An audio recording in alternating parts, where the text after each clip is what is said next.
ಗೊಂದಲದ ಗೂಡಾಗಿದೆ ಒಳ ಮೀಸಲಾತಿ ಅಂತಕ್ಕಂಥದ್ದು. ಇನ್ನೂ ಕೂಡ ಎಲ್ಲ ಸಮುದಾಯಗಳಿಗೂ ಕೂಡ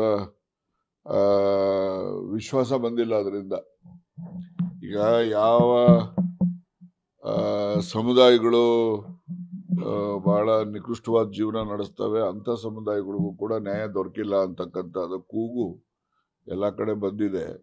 ಮತ್ತೆ ಈಗಾಗಲೇ ಒಳ ಮೀಸಲಾತಿ ಕೋರ್ಟಲ್ಲೂ ಕೂಡ ಪ್ರಶ್ನೆ ಆಗಿದೆ. ಕೋರ್ಟಲ್ಲಿ ಎಲ್ಲ ಒಂದ್ಸರಿ ಕೋರ್ಟ್ಗೆ ಹೋದ್ಮೇಲೆ ಕೋರ್ಟ್ ತೀರ್ಮಾನ ಏನ್ ಬರ್ತದೆ ಅದು ಅಂತಿಮವಾಗಿರುತ್ತೆ. ಮಾಡ್ಲಿ ಬಿಡಿ, ತಪ್ಪೇನಿದೆ. ನೋಡಿ, ಯಾರ್ಯಾರು ಡಿನ್ನರ್ ಮೀಟಿಂಗ್ ಮಾಡಿದ್ರು ಕೂಡ ಏನಾದ್ರು ಒಂದು ಇಡನ್ ಅಜೆಂಡಾ ಇದ್ದೇ ಇರ್ತದೆ. ಇಡನ್ ಅಜೆಂಡಾ ಇಲ್ಲದೆ ಯಾರು ಏನು ಮಾಡೋದಿಲ್ಲ. ಆದ್ರೆ ಡಿನ್ನರ್ ಮೀಟಿಂಗ್ ಇವರೇ ಮಾಡ್ಲಿ ಅವರೇ ಮಾಡ್ಲಿ ಇನ್ನೊಬ್ಬರೇ ಮಾಡ್ಲಿ ಅದಕ್ಕೇನು ಹೆಚ್ಚು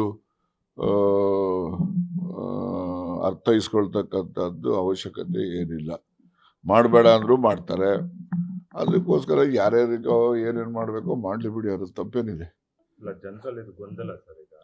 ಗೊಂದಲ ಇದ್ದೇ ಇದೆ, ಇಲ್ಲ ಅಂತ ಯಾರು ಹೇಳಿದರು?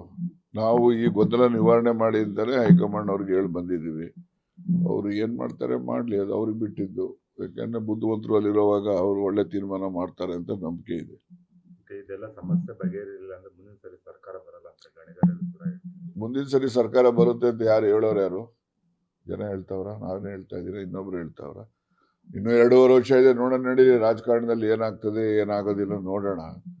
ನನಗೆ ವಿಶ್ವಾಸ ಇದೆ, ಕಾಂಗ್ರೆಸ್ ಪಕ್ಷ ಎಲ್ಲ ಕೊಟ್ಟಿದೀವಲ್ಲ ಪುಕ್ಸಟ್ಟೆವು ಗ್ಯಾರಂಟಿಗಳು, ಅದರಿಂದ ಜನ ಓಟ್ ಹಾಕ್ತಾರೆ ಅಂತ ನಂಬ್ಕೊಂಡಿದೀವಿ. ನೋಡೋಣ.